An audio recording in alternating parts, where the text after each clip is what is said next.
Welcome back, everyone. This is the Vegans Who Live podcast with your favorite vegans. We got Brooke Sellers, aka Miss Meatless Muscle. Of course, myself, John Thomas, aka the Bodybuilding Vegan. And today we actually have another bodybuilding vegan to bring on. We have Greta. She is an OCB figure competitor. Actually, shout out to her. She just recently turned pro, and yes, she is vegan. So, a lot to talk about today. I think we will talk about some of the trials and tribulations of prep, about why we got into lifting, and then also I'm excited to talk to Greta a little bit about post show. We've talked about it before, but like post show blues, um, getting periods back, metabolism, how to train. There's a lot. So I've already ran my mouth this whole time. So what's up, Brooke? How are you doing? What's up, John? I am so excited today. Actually, I followed you and your journey through John on Instagram, of course. So I'm excited to actually get to know you today. And we talked a little bit about the Ninja Creamy and like my protein ice cream in the DMs. Yeah. So yeah, I'm very excited to get to know you today. Yeah, no, thank you guys for having me on. I'm excited about it as well. I've never done anything like this, so pretty exciting.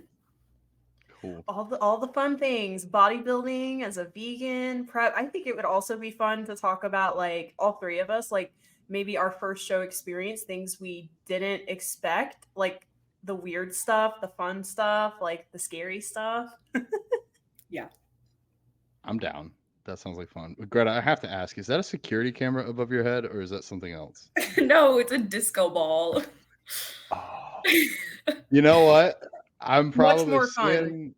seeing what I want to see because I'm going to just dive into a short anecdote before we get started. But I'm on my way home, not yesterday, the day before, and my meal prep had been delivered. I saw the photo proof of delivery at my door.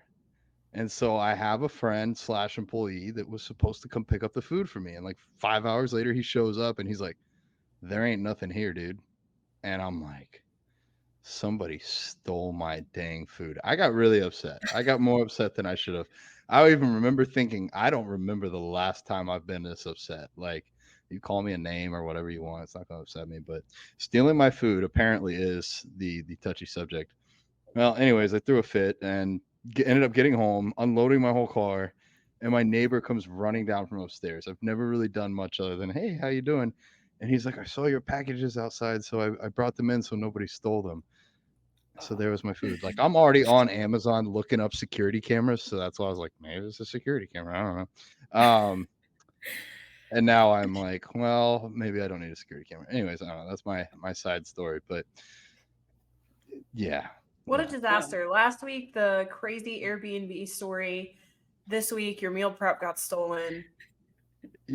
Well, thought it was stolen. It felt, dude. I told Allie this. I think the worst part, I felt violated. I felt like somebody came into my space and took my stuff. I don't know. It was a weird feeling. That doesn't normally happen to me, but I mean, it is yeah. that food that you've been like thinking about. So I would get angry as well if I Oh, I was would too, for sure. planning on eating something and then it like disappeared.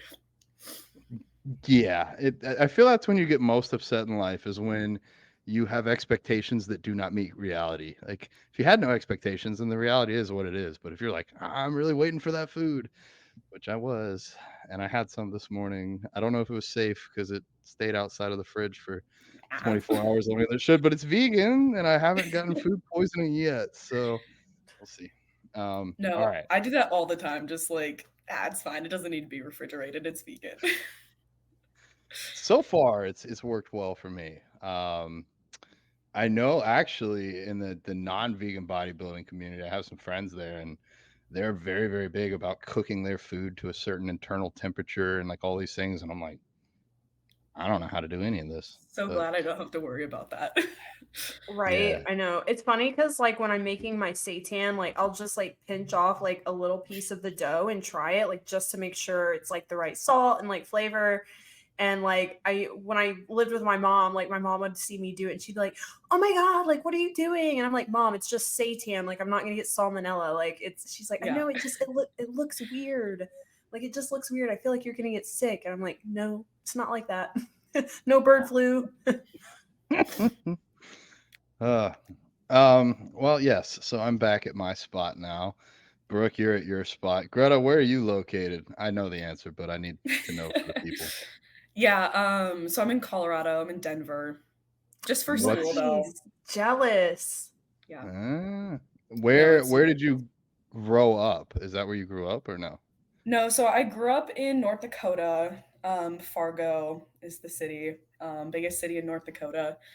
Um, Like I the mean, a TV lot of show? well, okay, so like literally every single person I meet will be like, "Oh my gosh, Fargo, like the movie. Have you seen the movie?" So for the longest time, I just never watched the movie because I was like so angry about like people like asking me about it, and I was like, "It's not Fargo." Like, and even like the movie Fargo is like mostly like based in like Minnesota. I think the opening scene is in Fargo, and that is it. Um, but then I finally watched it. It was a phenomenal movie. So Okay. yeah, but Yeah. it's nothing like that. It is cold. Accents are funny. Not a lot of murders though. What brings you for school to Denver? What are you studying? Yeah, so I'm studying biology and Spanish. The school that I'm at, we're on like the quarter system. So it's like super easy to do like double majors and like a bunch of minors because you get like, I don't know, they always say like you get 150% more classes because we have like 3 quarters instead of like 2 semesters. Um, Mm. so yeah, so I'm majoring in biology with like physics and chemistry minors, and then I have a Spanish major as well. But I kind of just like chose the school because I was like looking for private school in a big city, but also had like nature. So it kind of was like the perfect little combination of everything.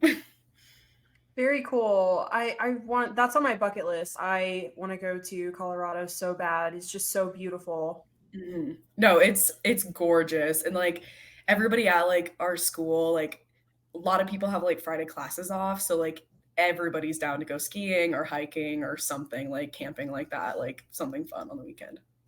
That's so cool. I know I've heard that it's a lot of fit people in Oh yeah. Colorado, like compared to like the South, like where at least like the deep South, like almost everybody is like overweight here.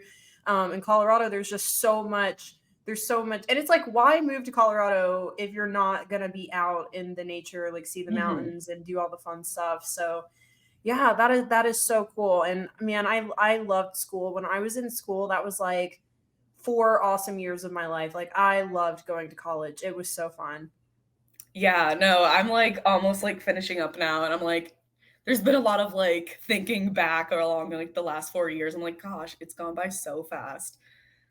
It It's does. It been goes by so amazing. fast. I know. I remember my last day, like I was graduating and I was like crying because I literally didn't want to leave. Like I loved my school so much. It's so much fun. Such Yeah. a good environment. Y'all are making me feel like I missed out. I did almost Oh, all of my college online while working full time, so I did not have the on-campus experience. Especially not in somewhere like Colorado. And oh I yeah. wanted to put out this. It's kind of funny. Like Greta will send me screenshots and they'll be in Spanish. Like her MyFitnessPal is in Spanish. And I'm trying to learn Spanish as well. And I might have to switch that over. That's pretty smart. Like just immersing yourself in it. Yeah, Um, when I was in like 8th grade, my like it was like my first Spanish class and my like teacher was like, "If you like switch your phone to Spanish, you can like learn all these like this new vocabulary." So like I did it. And a lot of the vocab's the same like cancel is consular or like something like that. So it's like it's same like the very similar like words, but it helps a little bit. yeah. Your weigh-ins come in Libras, I think, right? Sorry, Is what? that pounds? Your Oh weigh-ins? yeah, Libras. Yeah. Libras. Yeah. Actually, that makes a ton of sense. I mostly learned how to read English by playing the Pokemon Yellow on the Game Boy. that was where I was like, okay, I actually need to learn how words work so I can play this game. Like, I think I was smart enough, but I just didn't care. But that really motivated me. And then guess what? Harry Potter came out like a year later, and that was like the first book I think I read to myself. Yeah, yeah. Such a That's good like book. Brooke's favorite. So Oh yeah, I'm such a Harry Potter nerd. I was walking. I try on the days we have the podcast. I try to get like a 3 mile walk in outside every morning just so I can like get a bunch of steps before I'm sitting for like 2 hours. And there was this party. It was so cute. Like the local library, like Cobb County Library, they set up this party at the park, and it was like a Harry Potter party, and they made this like big like brick wall, like they walk through on like the platform 9 3/4. So like they made like that, and the kids could walk through it, and then they had like a bunch of like little stuffed owls, and they had this giant like huge spider, obviously like a Halloween decoration, and just like all this cool stuff. I was like, oh my gosh, I want to go do that. Like, I don't know what's going on over there, but that's where I need to be today. Fun. oh, cool. Well, should we stick to the script? We do wins of the week, Greta. Yeah. So Brooke, would you like to go first? Yeah, I'll go first. I would say this week my win, just honestly feeling really good in my routine, like um and just still like kind of feeling like my getting back to myself after like a long period of health issues. And I just like continue. I mean, I've said on the podcast before, like, oh my God, like I feel like myself, I feel so much better. But then it's like it only gets better. And then I'm like, I thought that was good, but like this is really what's good. Like now I feel even better. It's just been amazing. And it's like I'm technically in prep, but I've had, like prep, I'm in like a huge deficit. I've had 15,000 steps a day. Like it's been a lot. And then I've just really gotten in a groove. I would say that the past maybe like 2 weeks, but like today I really just felt like I've got a good grip on it, and it almost feels sustainable, which is like crazy to me because it's a lot of steps and it's really low food, but like I've just kind of made like little hacks to make it work. And it just feels easy. And like my last prep, if you will, like did not feel anything like that. Like anything. Like it was not enjoyable. It was miserable. I felt like shit. Like I was excited because I was getting in shape, but like it was just awful. And my body was beat up all the time. And now it's just, I just feel really good. Like I am actually grateful. Like the 15,000 steps was like, oh my God, like somebody kill me. But now it's like, I love it because it makes me walk my dog who needs to walk. He has arthritis. Like he needs to get outside every day. It makes me get out in nature. It makes me spend more quality time with my boyfriend. Like we go on a little walk every night. We leave our phones at home and we just talk. And I'm like, wow, like there's a lot of good things about this. And it's just a totally different perspective. Like thinking like, oh my God, all this work I have to do. I have no food. I have this. And then it's like, but I now there's so many good things coming from it. And even like with my food, I've found like all these like different little creative ways to like add volume to my food, like more vegetables with lower calories, just like fun little things. So I don't know. I guess in a long-winded answer, my win for the week would be I'm just getting into a really good groove, and I feel really good, and just feeling more energized, feeling more like myself, less brain fog, still losing weight, still moving in the right direction. So yeah, that's my win for the week. Hell yeah. Oh, Yeah, that's that's awesome. good, dude. That's really good. Thanks, I y'all. I think you're in a much better, healthier spot inside and out versus the last prep you were in. So Oh that's yes. that's good news. I'll take the next one, and it'll be a two-part as always. Part one, I just spent a week in New Jersey, so I got to see my brother, spent a ton of time with my mom. It was just a really fun, much needed trip away. I only went to the gym once. Technically, I wasn't supposed to, but I still did, and it was fun and fine. I think I can train again. Like they told me to wait 2 weeks from getting my dental implants, but I'm going to the gym today. Like, fuck it. Like, I'm going to be okay. I'm not going to do heavy rack pulls or hack squats or anything for maybe one more week, but I am going to train today. I need to. So that's part one. Part two, Vegans Who Live Coaching Academy round 2, class 2 is officially out there. I mean, Brooke and I have been talking about it, but like we posted about it today. So it's officially out there. Looking to bring on 10 more vegan coaches or vegan soon to be coaches and take them through our revised 10-week academy now. The first one, in my eyes, was a huge success. We had a little bit of back and forth. Like some of the classes end up being like an hour and 20 minutes, some were like 45, but we have a pretty good idea of how to build out each class and get these people to where they feel confident and capable of taking on their own clients and becoming a vegan coach. So probably one of the most fulfilling things I've done to date yet. Like it just fills my cup. So I'm very grateful to be doing it. Grateful for Brooke. If you guys are listening when this is live, we might still have a couple seats left. veganswholiftacademy.com. That's where you will find all the information about how to sign up. If you have any questions, shoot Brooke or myself a DM. We'll get back to you. We'll try and get you scheduled for this one. If not, we'll put you down on the wait list for the next one. So yeah, super excited for that. Greta, What? what is your win for the week? I was actually thinking about this earlier because I was like, I know you guys do these. So I kind of have 2. So I graduate like yeah, just lots of stuff going on. So I graduate June 15th. So I've just been like picking up like my like regalia, and I got like my cords and my like tassels, and just like I'm just like prepping all that kind of stuff, and like my like graduation like dresses are coming in for like photos and stuff. So that's just been like really exciting, and like planning like dinners with my family and stuff like that. So that's definitely a win because, you know, graduating college, kind of a big deal. That's a win, yeah. Oh yeah. Yeah.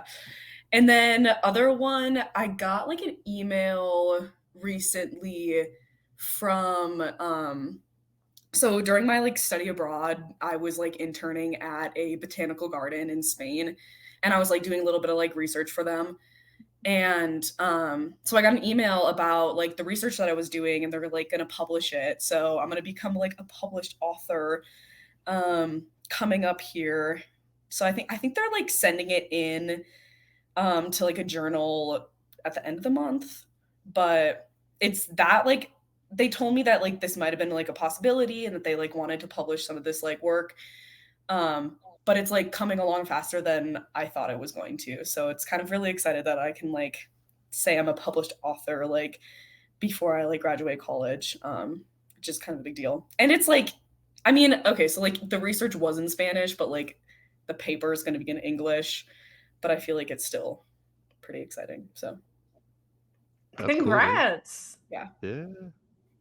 What are you doing after college? I'm pretty sure you told me what your next year is, but if you feel like sharing. Yeah, I'm just planning on like taking a year off and like saving some money. All of my friends here in Denver are like also gonna like stay in Denver for another year. I have some friends like doing like an extra like +1 year type of like program.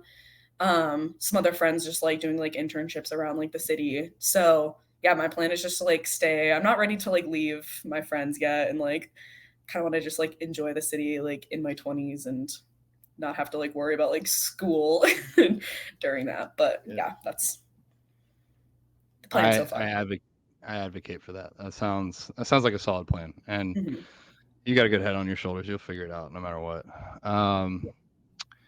Cool, good deal. Sticking to the script, do we have a shaker cup? We sure do. Okay. All right. Did you add to it, or are we getting pretty low there? I can't see. We maybe have, okay, so we have 1, 2, 3, 4. We have about 6 more. So we might make it through this season. All right. Okay, let's see what we got. Oh, this is kind of like a fun, cute one. Okay. What is your favorite animal and why?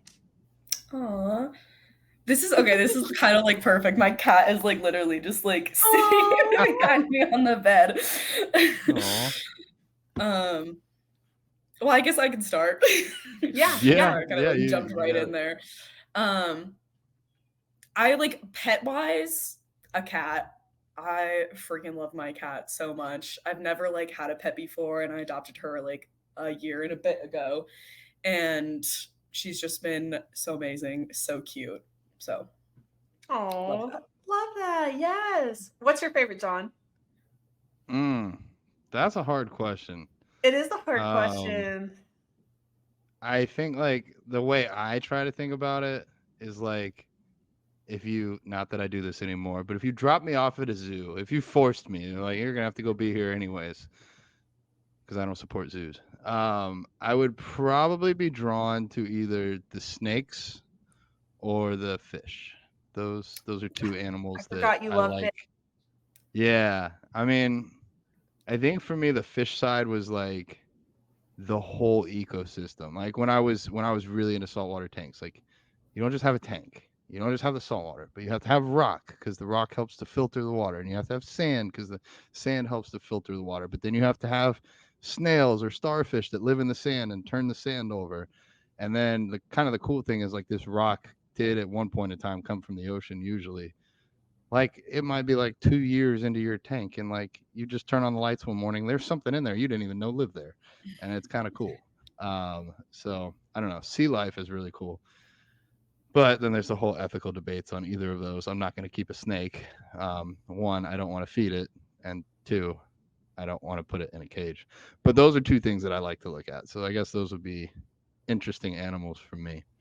Those are cool. Otherwise, yeah, I don't have pets. I don't have cats. I don't have dogs. I don't have time for that. I love my dog. Yeah, my dog. I mean, I don't know if that I would say a dog is my favorite animal. I guess so. Maybe that's kind of cliche. I mean, they just have the unconditional love that a dog gives you it's just amazing. And they're just totally like your best friend and your partner. My dog's sleeping over there, so I keep looking at him.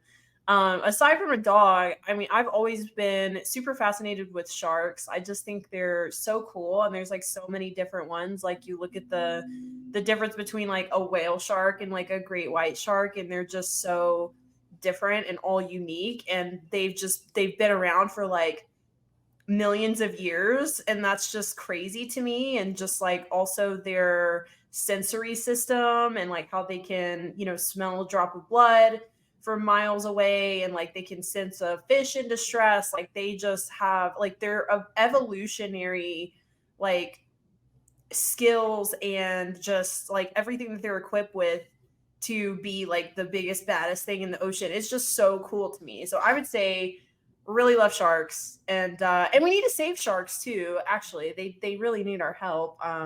It's kind of sad that there's like a big shark fishing trade in like China and like overseas, and they literally like cut their fins off and then just like drop them in the ocean. It's terrible. They're so villainized too. Like everybody just hates sharks, but it's like they're just scared of people and they're trying to protect themselves. And I think don't know any better. Sharks kill like well under 100 people a year, and we probably kill hundreds of millions per year.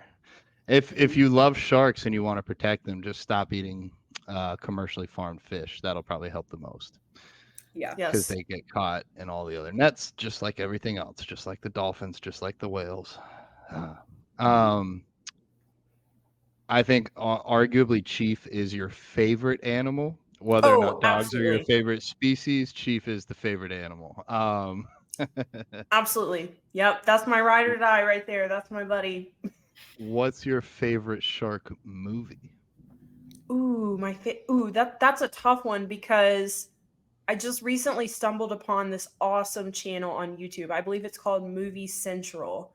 And I love Jaws. It's a classic, but like I also love the really dumb, like low budget movies like Sharknado. And this has a ton of them. This has a ton, like this channel, you guys got to look this up. Like, I don't, it's great. Like if you're stoned, oh my gosh, it's so funny. I think there's one that's called like Aquarium of the Dead.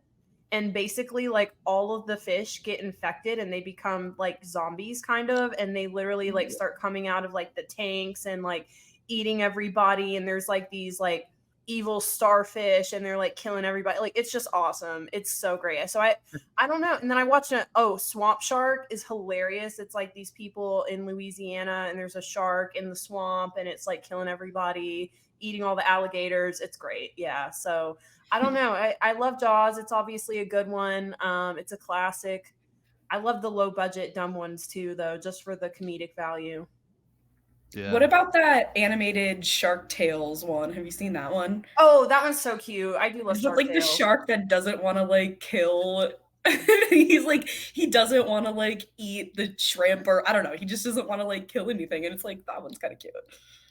So cute. That would be picked by a vegan. Yeah. Have you seen Deep Blue Sea, Brooke? Yes. I love That's that one when actually- Samuel L. Jackson gets eaten by the shark. Oh my god, love it. Yes. Actually, I remember enjoying Meg. I like Meg. Yeah. Okay. I didn't see the second one, but like I enjoyed the first one. I wouldn't say it's the best movie ever, but like I had a good time watching it. Exactly. Yeah. Again, it's like you have to go into it, you know, knowing that it's like over dramatized. It's terrible acting.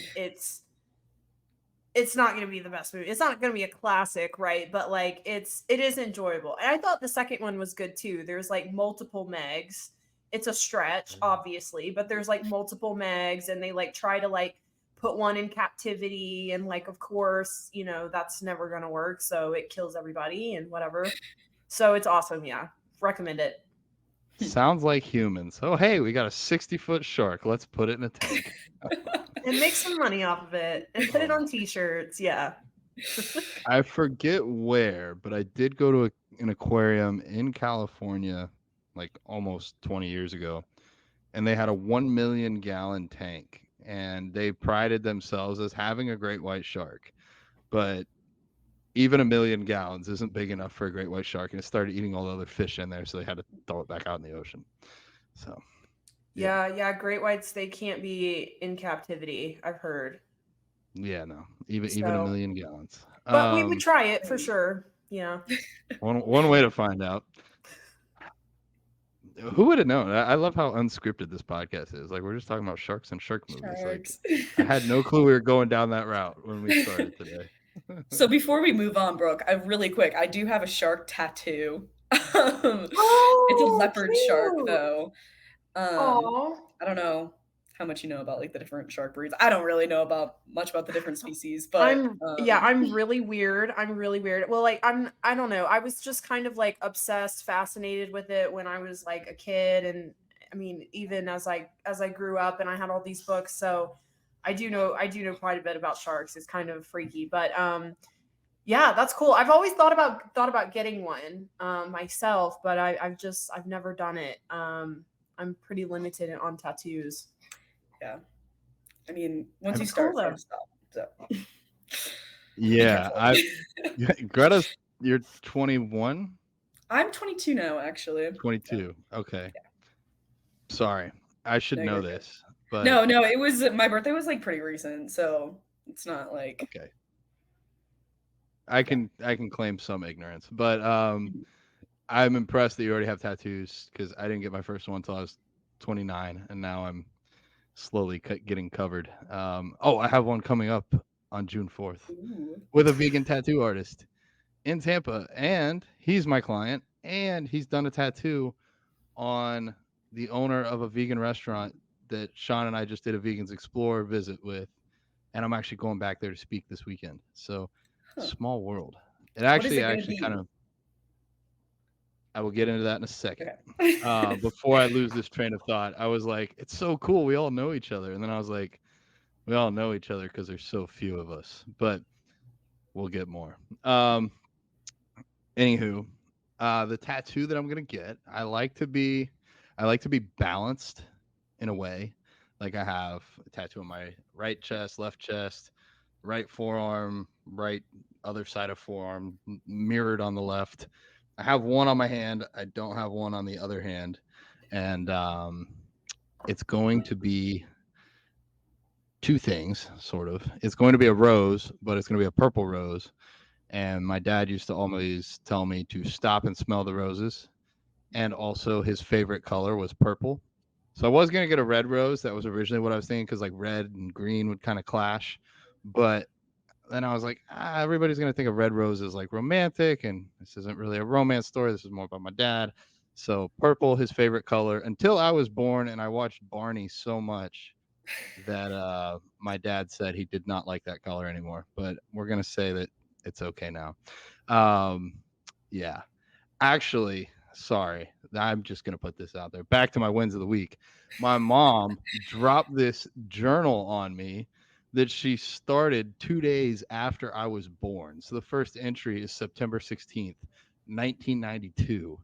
And like every week for like 3 years, she would write a full page update on everything that's going on. So that was pretty cool to read. It's cool to read how like my dad gave her some flowers and stuff and champagne and all like little like sweet Aw. things. And yeah, she's probably gonna kill me for this, but fuck it, I say pretty much everything. Don't tell me something if you don't want me to share it. But I'm like reading along and it's like, yeah, and tonight Glenn and I made love for the first time since John was born. I'm like, Mom, censor this. I don't need to read all that. But yeah, she's like, it was a warm and a cuddly time. And I'm just like, well, that is how I got here. But wasn't really trying to think about that. And I was like reading the book out loud to my mom while she was driving. So anyways, that's my third win of the week. I don't know how we got there. Oh yeah, the tattoo. But yeah. All right. Well, now I'm all off track here. But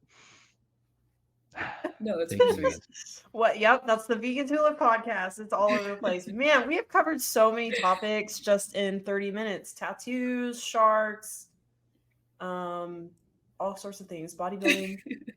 Harry Potter. Back to sharks. Yep. Did you notice how many sharks are named after other animals? We got whale sharks, bull sharks, leopard sharks, and there's probably other ones that I don't even know. But Nurse sharks. Not an animal, but a Yeah. thing.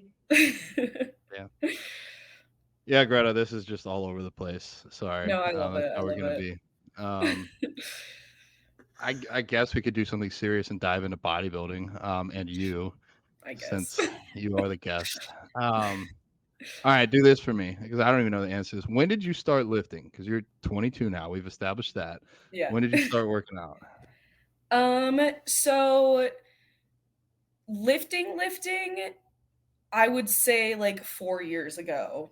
Like that was like the only thing I was doing. But so like I was in swimming like all throughout high school. So like my like 7th and 8th grade like summers, my parents put me in like a lifting camp that was like for swimmers. So like we did a lot of just like exercises that were like geared towards like strengthening your like swimming, your strokes, all that. And it was like a really good program, like lots of like physical therapists, like telling you exactly what to do, like form wise, like they were always there, like watching. It was like a very like regimen. Like there was a schedule, like we had like our like little sheets with our like lifts and like comparing it back to like each week. So I did that for like 2 summers. And then I didn't really do any like serious lifting after that until I got into college, like freshman year, because I was done with swimming. So I was like, like I need to put like all this like extra energy into something else. So I started lifting then, because I was doing like 2 days or like 2 practices a day. So I was like working out just like a crazy amount. And I was like, I need to put this energy somewhere else. So yeah, then I started lifting. That makes sense. Nice. Awesome. And now, sorry, I now understand why her lats are so wide. then Yeah, the swimming helped a lot. I was always like one of the girls with like the biggest shoulders, like biggest like upper body, like biggest back like on the team. So a lot of that was just like genetics too, but the swimming helped a ton. So oh yeah. and my stroke, like the stroke that I did was like the butterfly too. And I feel like that is like one of the more intense ones, especially for like shoulders and lats. So Yeah, very similar to Natalie Matthews we had on. She was a swimmer and eventually a surfer. So she was also saying that it kind of prepared her for bodybuilding because she had a lot of muscle built up from swimming. So, like, what made you, like, where was the switch from, like, all right, I'm going to channel some of this energy into lifting and start lifting weights more into, I think I want to do a bodybuilding show? So okay, so like my freshman year of college, I was more like, I don't know, testing out the waters, like lifting. I was definitely like working out way too much, like not feeling my body enough, like not eating it, like definitely not eating enough. So then sophomore year, I was like, you know, what if I just like sent a bulk, like kind of like a body like recomp, like type of deal. Um, and so I started doing that and I started seeing like a ton of progress. Like my weight was staying exactly the same, but I just like kept increasing my calories by like 200 or like 250 every time I saw like um my like weight like go back to like whatever I was like at. So because it would like go up a little bit and then I would like even out and then I would like add more calories and it would go up and then I would like go back down, even out, add more calories. And so I did that and I was like, wow, this is cool. Like I'm not gaining any weight, but I'm like gaining all this muscle. Like my body's like completely changing. Like I'm looking so much better, like symmetry, composition wise. Um, and then around that time, there was a lot of people that were just like, oh my gosh, like you're really good at putting on muscle. Like you're getting really strong. Like you should maybe think about doing this. And then I had a couple friends in the gym and they're like, you know what, like we could try out like a bodybuilding competition. There was like another girl that was like a year ahead of me, like school wise, and she did one and she like did really well.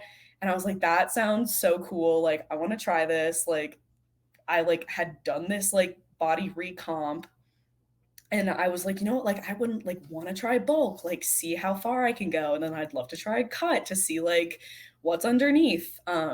And then I kind of just like got obsessed with it. So we're like, let's do the show. Nice. Yeah. I have to say, for 4 years of like actual training, you are ahead of the crowd, no doubt.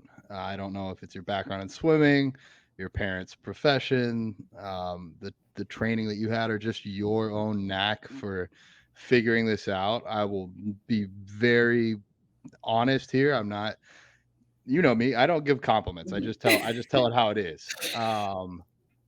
When you first sent me your training form, it was the most difficult to critique out of any client I've worked with ever. And I mean that as in your form damn near perfect on most exercises. There were a few spots where I felt like I could help you push harder, but I've never like scratched my head like, oh God, I'm gonna tell her all these look good and she's gonna think I don't even care. Yeah, so like whatever you did to get there is incredible. Most people will most people listening won't be able to do this in 4 years. What you've been able to do. So I don't know if that's genetics or your work ethic or probably some combination of all of it, but great job, dude. I'm really proud of what you've done, and we're just getting started too. Yeah, thank you. Yeah. No, I think the work ethic has definitely like helped a lot. I've just been always like one to like really push myself because like why not? Like like especially like in swimming, like you know, like I wasn't one of the girls that was like, oh, like I have a leg cramp, like I need to like take a rest on this like this set or something. Like no, like I was gonna like push it. Um and I did that in the gym too. So, and it's more, I don't know, it's more fun to do that in the gym because you can see your strength going up. And that's like all I was like, I was so obsessed with just like seeing my weights go up, like being like the strongest one in the gym. Like I just wanted to be like the strongest. So, See, and I feel like if more women felt that way, they would get better results. But and especially like and that's like one of my biggest regrets when I first started my fitness journey was like, even though I was lifting weights, it it was still to be thin and to be as small as I could and to lose body fat. Like I really wasn't focused on, let me go in and build as much muscle as I can. Let me lift more every week. Let me eat more. Like, let me add more food in. Like, and I think so many people, that's how they start their fitness journeys. They just want to lose, at least women, they want to lose weight. They want to be small. They want to be thin. And we all know that you have this unique period where you have newbie gains. And like, if you take advantage of that, you can really put on a lot of muscle, especially like in your early teens, early 20s. Like that is such a great time for you to take advantage of muscle building. But a lot of us don't. A lot of us fall into, let me be thin, let me be skinny, let me starve myself. So hopefully, I feel like diet culture has changed a lot now though. And there is a lot more education. So like, people know that to look good, to look toned, you need muscle. You don't need to be like, thin and have a thigh gap. That's what was cool when I was in high school. Like everybody wanted a thigh gap. And now I feel like more like when I go to the gym, I see a lot of girls in high school working out, and that's cool. Like that's awesome to me. So I do feel like you made the right decision, and a decision that is really hard for a lot of women to make, in that like, I'm going to go eat more, I'm going to lift more, and I'm going to work really hard and get really strong. So you really set yourself up for success. Yeah. I don't know. It was definitely like really hard though, because I fell into the whole like working out to like be skinny, like to lose all the weight, like especially like during like COVID. So I was a senior in high school when like COVID like hit. So it was like a really rough time because I was like losing my senior year, like no graduation, like all like my like end of the year like sports, like where I like activities were canceled. And so like I kind of fell into like the working out to like be super skinny, and like I like developed like a pretty bad like eating disorder and like all of that. So like it was a super hard like transition my sophomore year of college to like change my mindset and be like, no, you know what? Like we're going to grow, like stop looking at the scale. Like it doesn't even matter if it's like going up, like you're going to get stronger. Like, yeah, you might like gain some weight, but like your muscles are going to get bigger. And that was like really hard, like mindset to like switch. And honestly, I can't even remember how I did it. Cause I remembered being like, so like freaked out about like gaining a little bit of weight and like stuff. But I was like, you know what, Greta, like you're just trying to be strong right now. Let's just like do it and see. So, and then I just fell in love with it. Yeah. Yeah. How much did you weigh when you started your lifting journey? Do you remember like your beginning weight? So I don't remember like my freshman year, but when I was like doing this like body recomp, I was around like 150 pounds.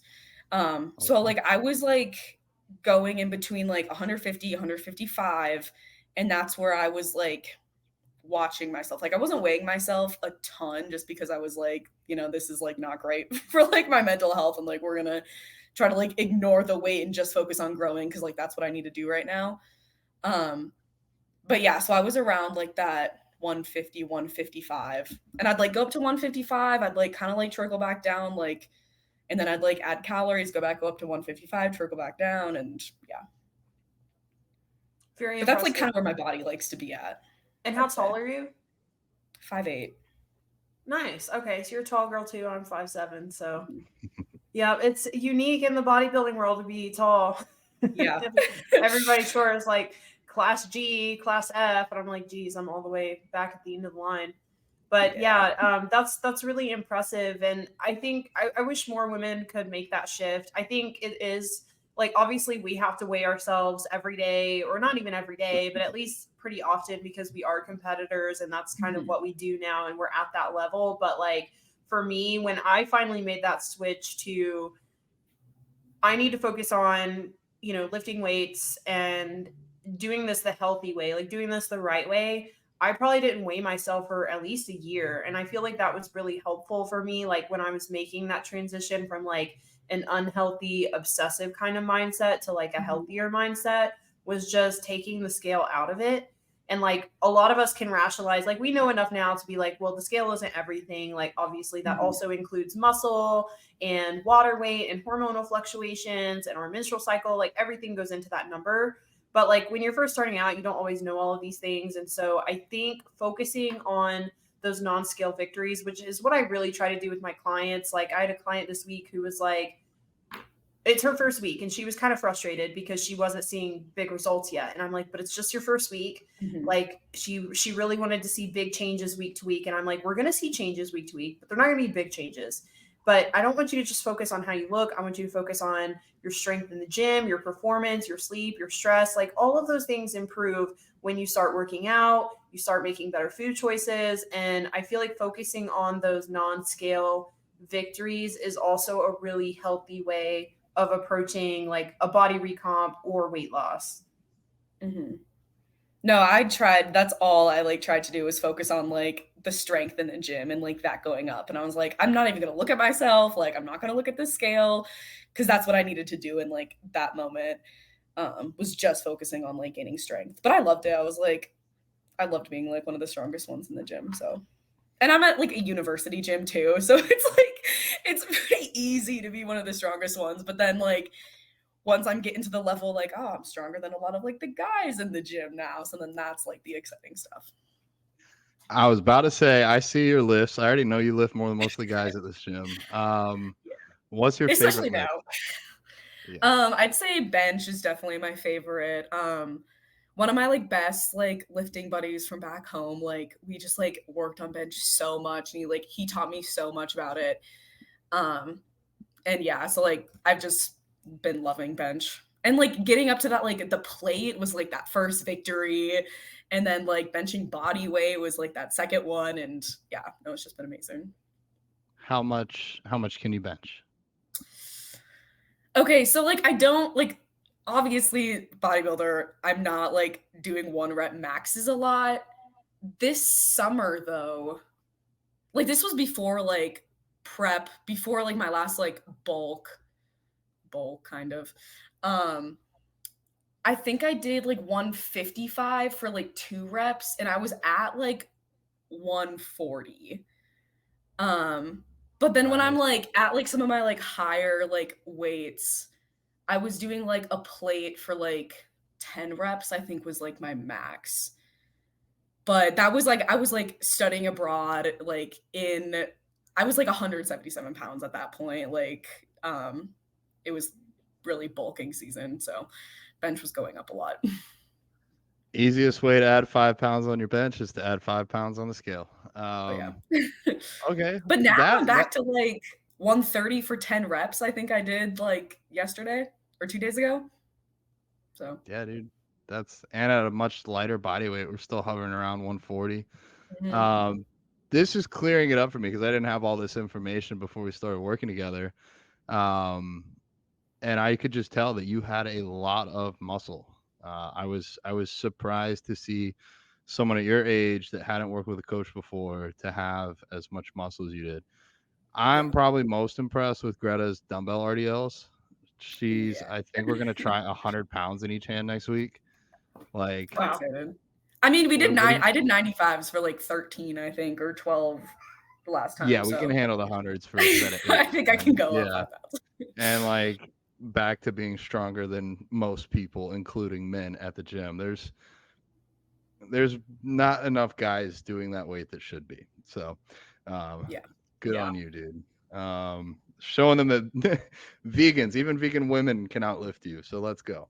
And that was like such like a big like motivator too. Like just like being stronger than people in the gym and I'm a girl and I'm a vegan.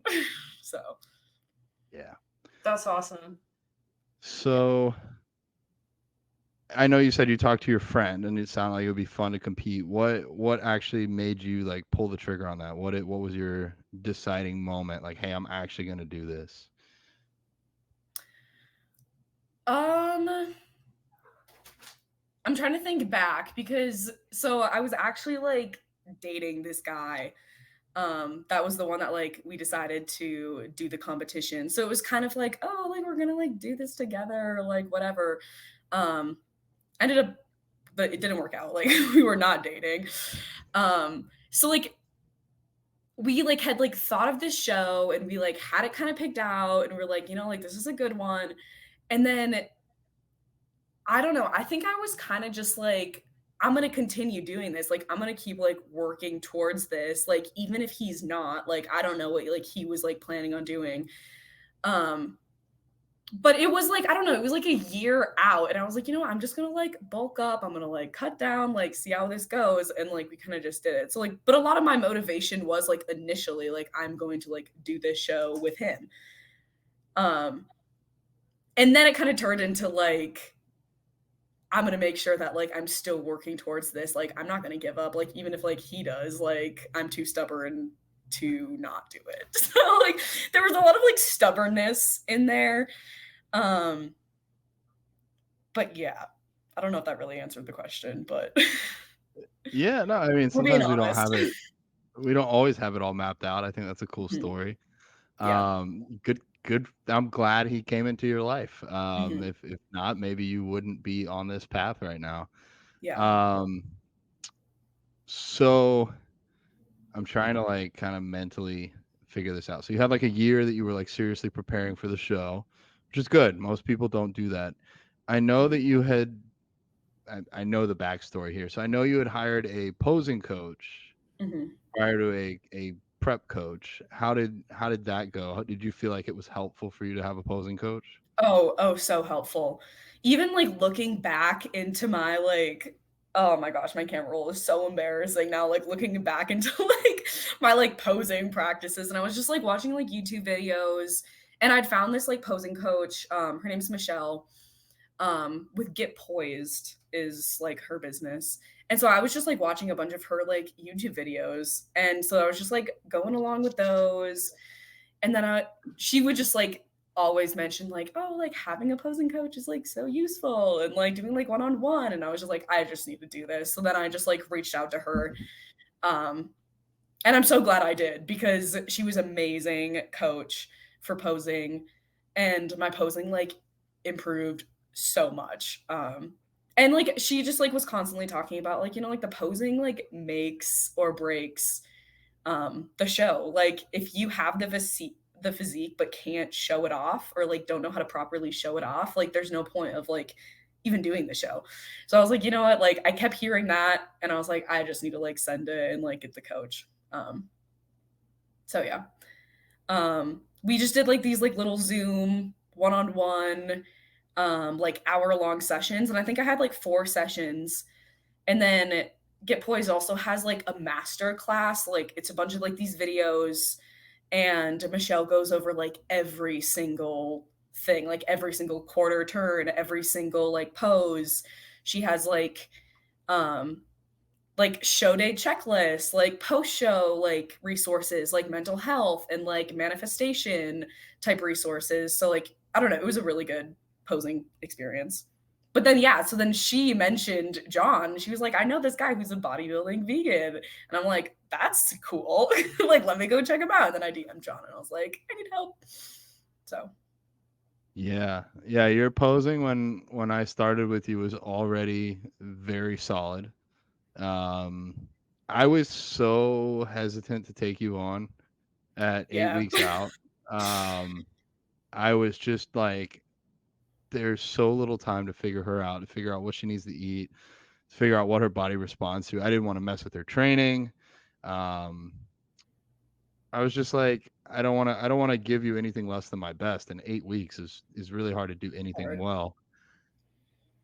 But Greta was like super insistent on the show. I remember asking, like, is there any way we can push it back? She's like, no, I want to do this one. I was like, all right, let's send it. Let's see what Yeah. happens. And like, I made her plan pretty quick, and like, she was on it every week. So I was actually I was shocked. This is probably for me the most shocking prep that I've had with a client, or 8-week transformation, or whatever you want to call it. Like, incredible job. Greta nailed every single thing on there. And I think in some ways we got a little bit lucky. Like, her body seemed to do well with the food.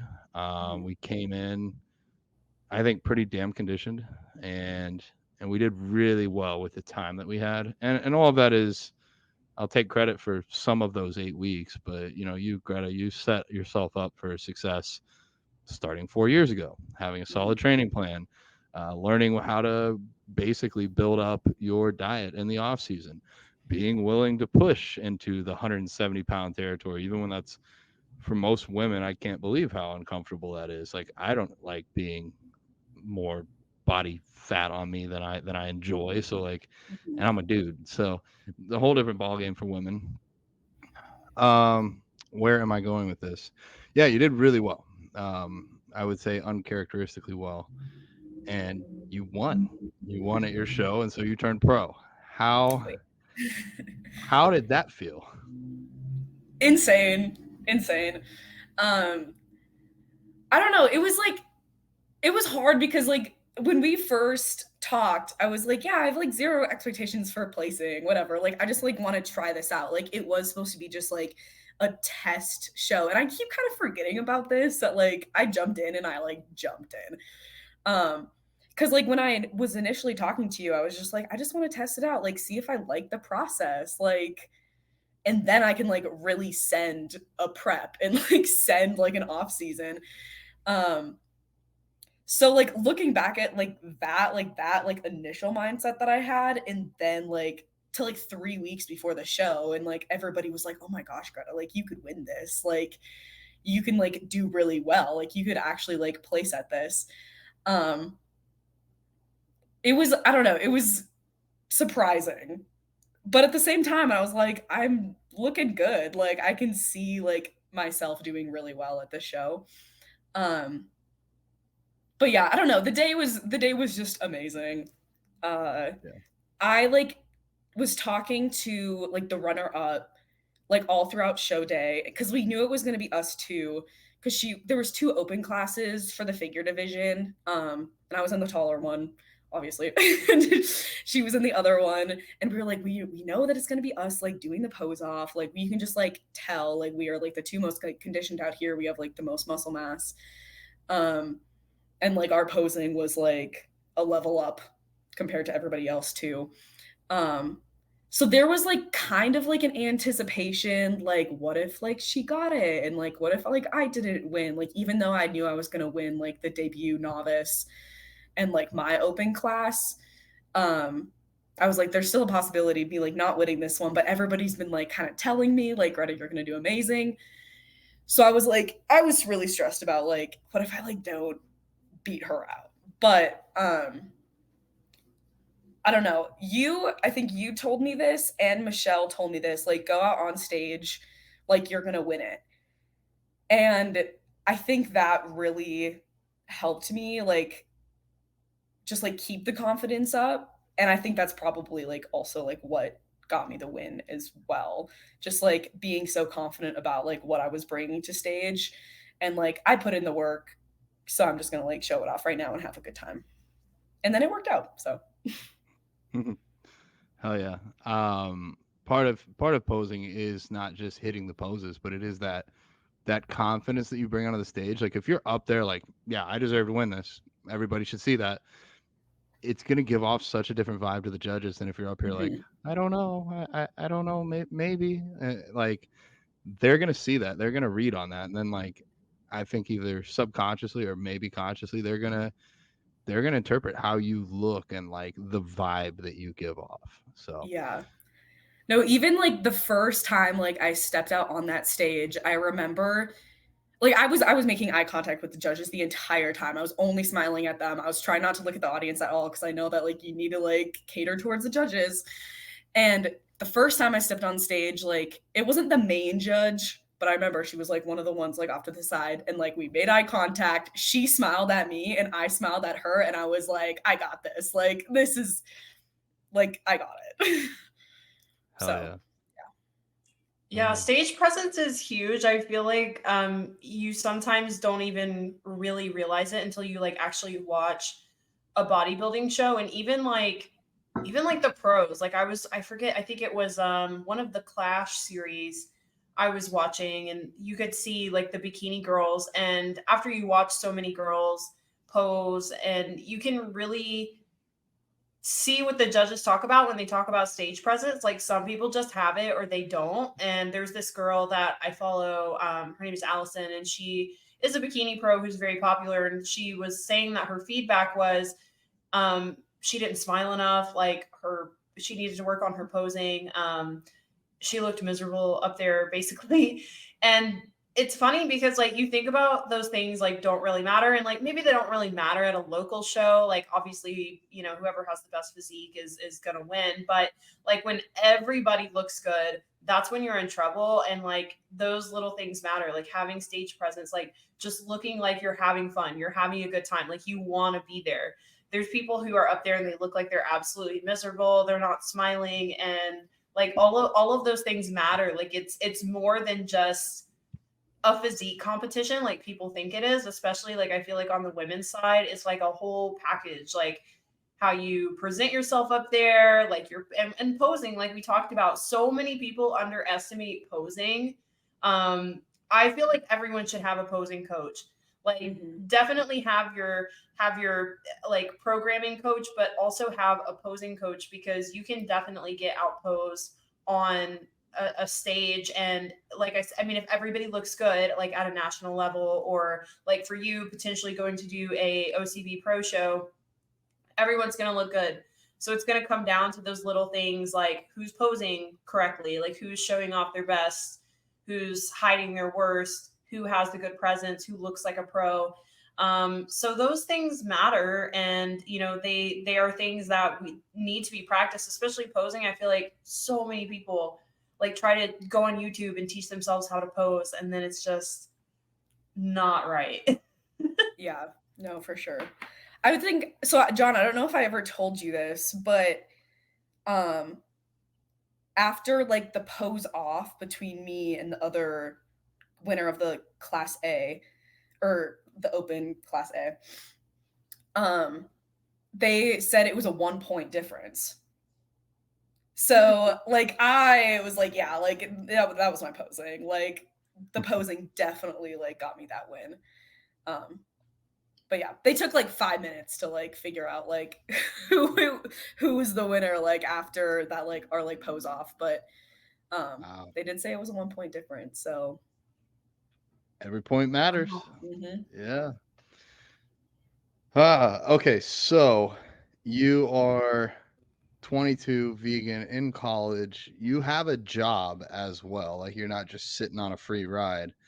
And you decide to add on this bodybuilding prep throughout all of this. What was like the hardest part of prep for you, or the part that you least expected or knew about? Like I'm curious just to pick your brain here a little bit. Okay, so my hardest part was walking to class every day. It sucked. Like my legs were so tired and so heavy, and I'd have to like put on my backpack, which like wasn't even like that heavy. Like I had like maybe a computer in there and like a water bottle. But walking to class was so hard. And like the campus that I go to, so I go to the University of Denver. It's not a huge school. Campus isn't like that big. And so it was like max of a 10-minute walk, but it was difficult. Like I would be repeating in my head, Greta, you are so strong. Like you can do this. It's literally just like one step at a time. Like just make it to class. And that I don't know, that was just my hardest part of like every single day was just walking to class. From someone who's competed before, it makes sense. Mhm. In prep, like nothing is easy. Like even like you said, just literally walking can feel exhausting.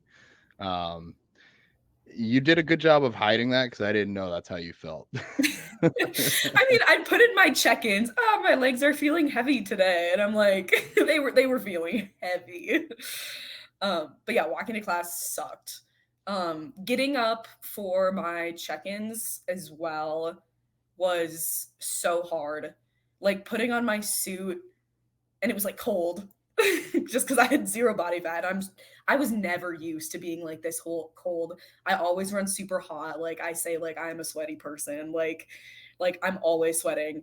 And I was freezing, and I've like never experienced that.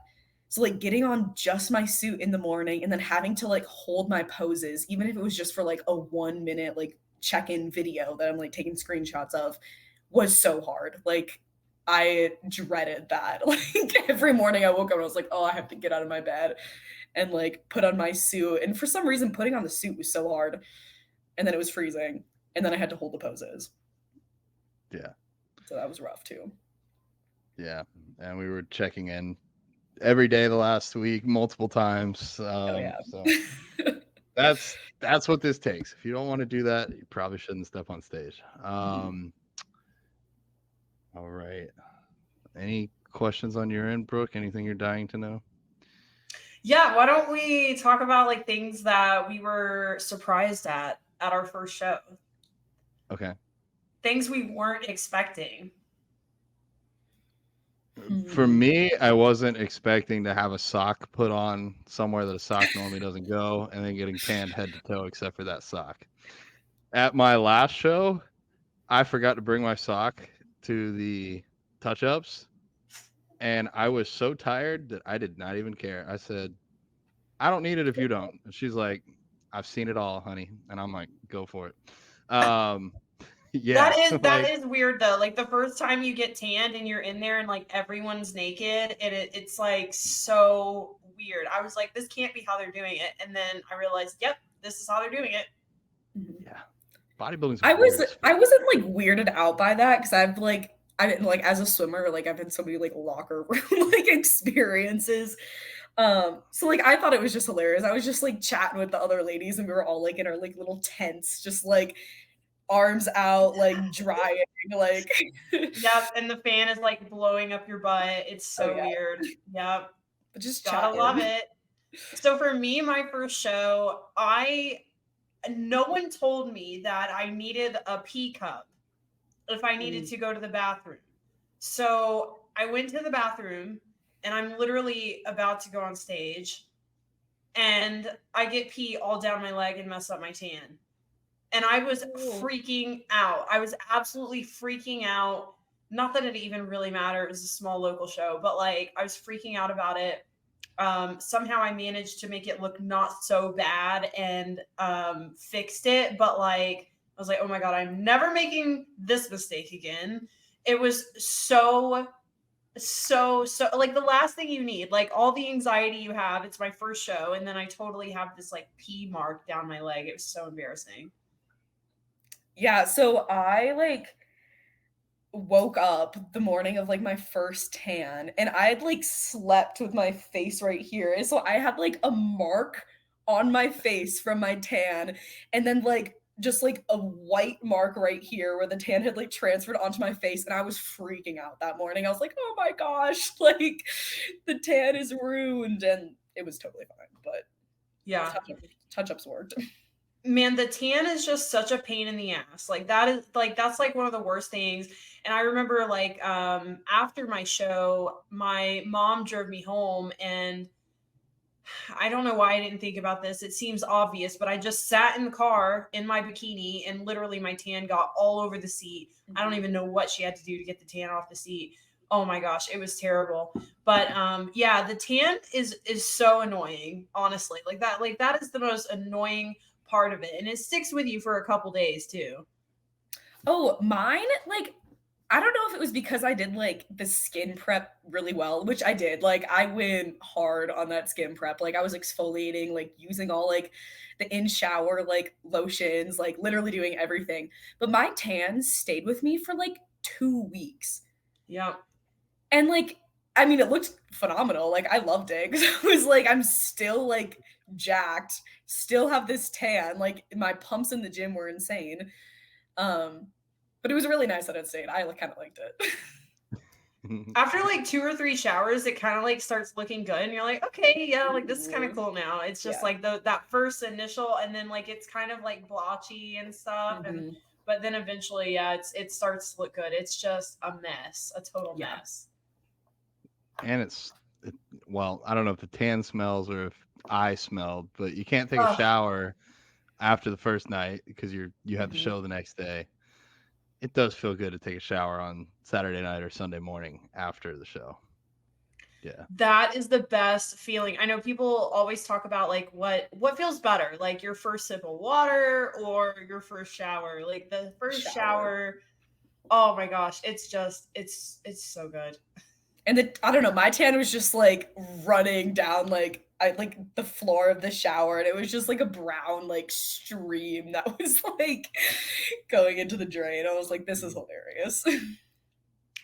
It is so funny. Yeah, it's funny because like when I was so I did like a small local show for my first show, which was also funny because I was in the bathroom and like we're about to go on stage like maybe in like 10 minutes, and there was literally girls in the bathroom putting on their makeup 10 minutes before we were about to go on stage. Like there was a girl like who was putting on fake eyelashes, and like she even stopped me and she's like, "Hey, do you have any more fake eyelashes? Because these aren't working for me. I can't get them glued on." And I'm like, "Girl, no, like I had my makeup done at 5 a.m. Like I don't know what you're talking about." Like it was crazy to me that there was people, but like you see that at like small local shows, like you know, you see all kinds of weird stuff.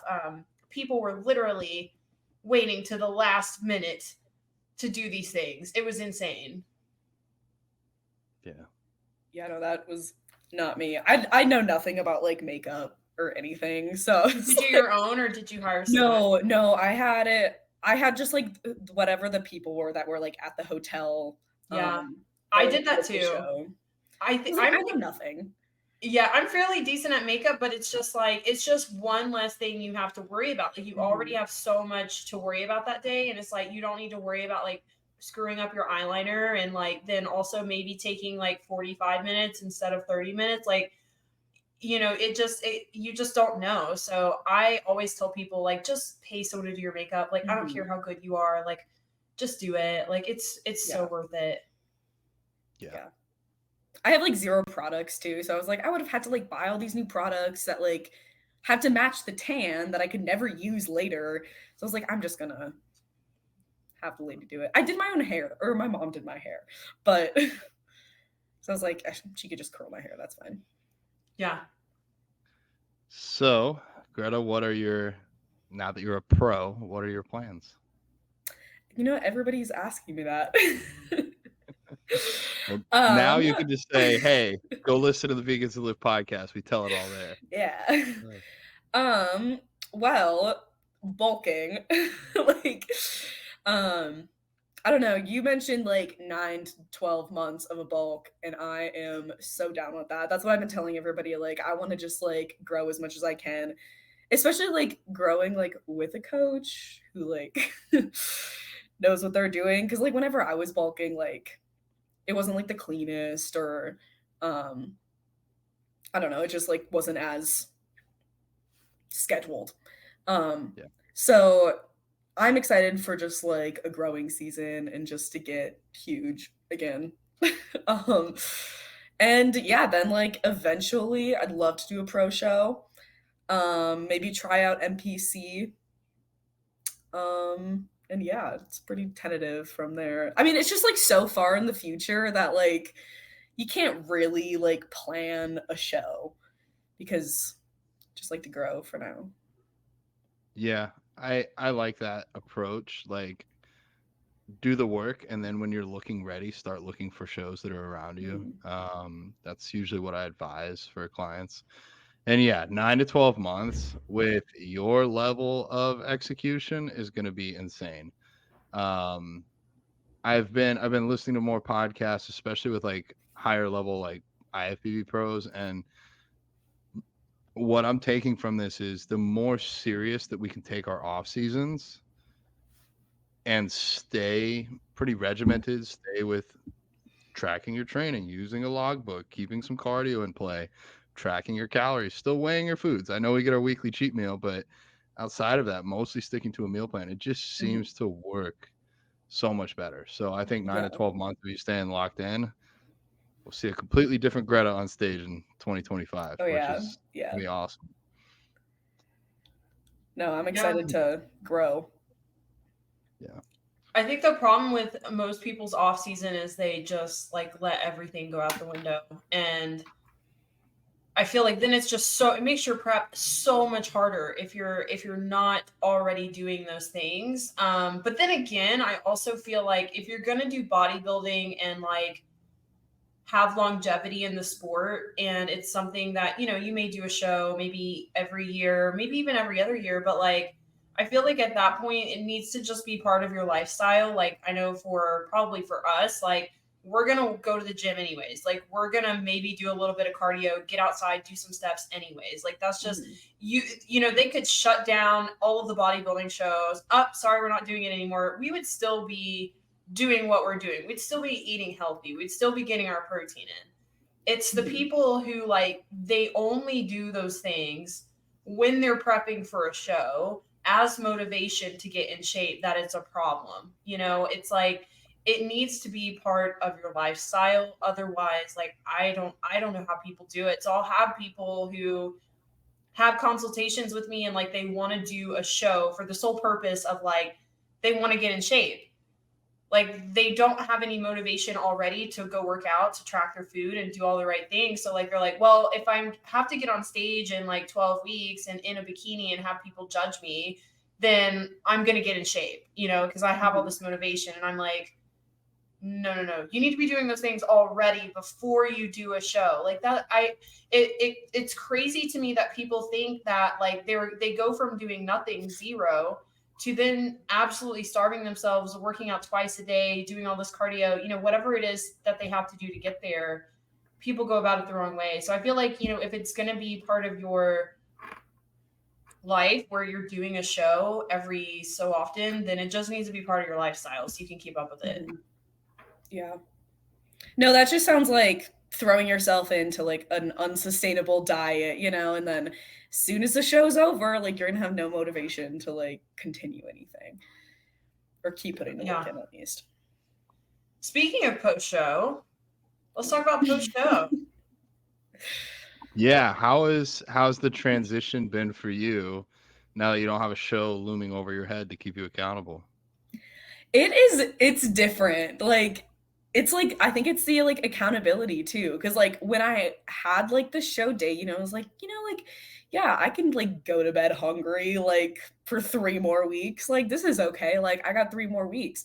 But now when there's like no show, like, or at least no planned show day in like the future, it's like I don't have that like deadline that I really have to like make sure like I'm being good for.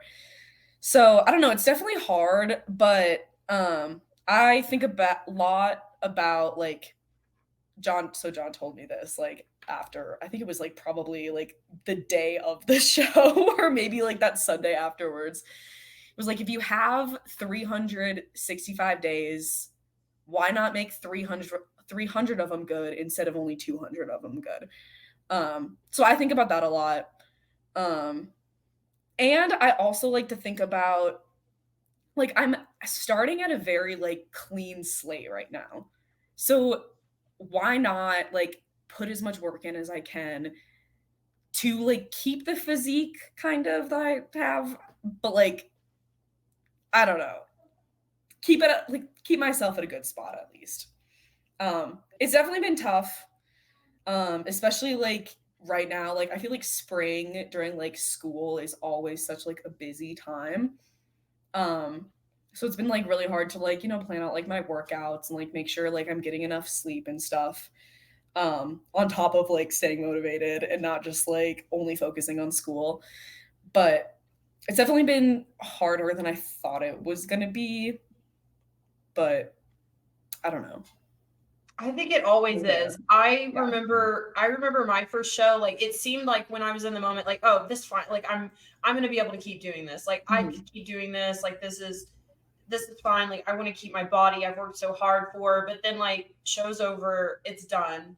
You don't really have anything else on your plate. And like your hormones are talking to you because your body fat's so low, you're starving. It's like leptin and ghrelin are all over the place. And it's like, even the most disciplined person, sometimes it's really hard. It's really hard to like make the right choices. And especially because I think like the people around you too, like a lot of people don't get it. It's like, well, your show's over. Like, let's go get pizza, or like, let's go do it. Like, well, I didn't get to go out to eat with you for 20 weeks. Like, you still can't go out to eat. Like, oh my gosh. And there's all this pressure, because people have missed like going out with you or drinking with you, whatever it is. So post show is hard. Like you sometimes can think that you got it and you're going to be fine and you're not going to have those temptations, but it's just your body trying to survive, and it will definitely talk to you.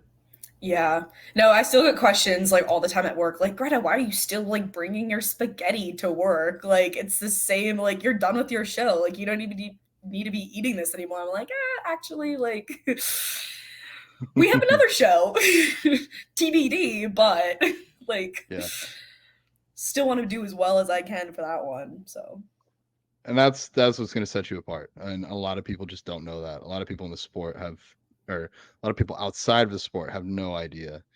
I think I will say for me, post show has always been the hardest part for me. Perhaps hard, no doubt, but like Brooke was saying, your hunger cues, those just get blunted after a while. Like, yeah, of course you're still hungry, but you're not really hungry until you start eating again. Then you're like hungry. Yeah. So and it's yeah, like all available too, and I don't know, it's so hard. And people bring you stuff. Like, I remember my first show, this guy that I went to the gym with, he was so nice. I loved him, but I hated him for this. He went to Cinnaholic and he got like 12 cinnamon rolls for me. I had a huge bag. Green Bites sent me a huge box. I had so much shit just like sitting around the house. My mom got me like 2 different vegan pizzas. I had a vegan red velvet cake. Like, people got me so much stuff. It was so hard. And like, you also don't want to be an asshole and be like, look, I can't take this stuff. But I think next time, like my next show, I'm just gonna tell people like, hey, like don't bring me anything. Like I'm sure Green Bites will hook me up. That's all I need. Like, at least that's like superfoods and like protein and stuff. But yeah, it's tough. You just get like bombarded with all kinds of food afterwards, and your brain's just like, oh my gosh, yes, we need this. Eat all of it. No, it was so sad having to put all my treats in the freezer. I was just like, oh, they're just going away.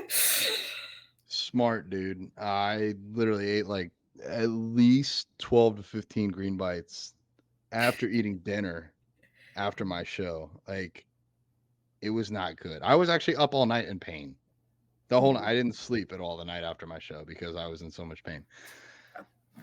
That though, it's like so that hard. has been helping me. Like like if I have like any sort of like processed food or any sugar, like my body feels it immediately. So then it's like, you know what, Greta, like if you do eat this, you know you're gonna feel so gross afterwards. Like, just because your body's not used to having like those types of foods. Or that much. Yeah, I will. I don't know if they want this put out there, so I'm going to add a little bit of vagueness. But I talked to a top 10 in the world IFBB Pro open bodybuilder, and he told his friends and family, he said, "Don't bring anything for me to my show. If you do, it's going to get thrown in the garbage." Not trying to be mean. It's just not for me. And after him winning the last show he won, he's sitting there eating his prepped meal. Like the same exact food that he ate during his prep. And like the professionals at that level, they just have a different mindset. It's like they're just so dialed in. And I'm kind of, for me, wanting to get more back to that. Like, I'm not in a prep setting, but I want to be more like that. But it's also really hard because I'm trying to promote a bunch of vegan businesses, especially like food businesses. So I don't know. I could probably go and eat less, but it's hard for me to do that. I'm kind of like all or nothing, and lately it's been all of eating. We spent so much money on this trip. One restaurant bill was like $100. The other one was like $160. The other one I don't remember. And it's like me, my mom, my brother. Like, that's too much food for 3 people. And me, I'm trying to take one for the team and help eat all that I can. Though we did a lot of steps. I hit 25,000 steps on 2 days and 30,000 on another. So, Brooke, I finally beat you for 3 days. Oh my gosh, that's good though. That's really good. I think it's all about perspective too. Like, I feel like when you first start out, when you first start competing, like the food is part of the exciting part, like being able to eat all the stuff when you're done. And then like to me that was really exciting. Like that was a fun part of it. And like I was on a team with a bunch of first time competitors too, and we would always like talk about what we were going to eat and like what we were going to save and like whatever. And now it's just different. Like with experience, it's like I've eaten it all before. Like it's not a big deal. It's nothing that different. And like after my first show, like just like gaining 10 pounds of water like in a week and just blowing up, and then all of the stuff that comes with that, like it's just not something I want to go through again. You know, it's like you work so damn hard and then you just, I mean, like, I know you're going to put on some water. I mean, it's can't really be avoided that much, but like, you know, 2-3 days of eating like crazy off your plan, like doing all, like eating all the sugar that you haven't had in like 20 weeks, it's just not good on your system. So I don't know. I feel like, you know, a lot of these top bodybuilders, like they've been through this shit. Like they've been through health issues. Like they've been through post show, like crazy rebounds. And so it's like, in a way, you kind of get like PTSD where you're like, shit, I'm not doing that again. Like we are not going back there. So, you know, I feel like it comes with experience too. Like eventually you just, I feel like, get desensitized to it. Yeah. No, I definitely agree. Like right after the show was like, oh my gosh, like all these new foods that I haven't been able to eat for so long. But now it's like, yeah, I've already had all. I don't need another like whatever like that I've been just already had like a million times. So and it's kind of perspective. It's kind of perspective too, because like it's again like it's very similar to like people like lifestyle clients we coach, where they're like they always tell themselves they can't have a cookie and they can't have a brownie. So when they have a cookie and a brownie, they absolutely like lose their mind and they eat the whole bag or like whatever. And it's kind of similar when you're in a prep. I can't have this. I can't have that. When really we could at any point. Like no one's stopping us. We're adults with credit cards. Like we could go buy a whole birthday cake and eat it if we wanted to. Like, you know what I'm saying? Nobody's stopping us. Like, so you really can. It's available to us at any time. We're just making the choice not to because we have a goal. So it's like post show. I mean, yes, you could go do that. But like, what's your goal? Do you really want to blow like everything that you've just worked so hard for? Do you want to ruin your health? Because you're in such a like critical time post show. Like your body doesn't need all that shit. So like, there's no restriction. There's no lack of anything. Like it's always available to us in the modern world. Like we can always go eat shit if we need to. It's funny.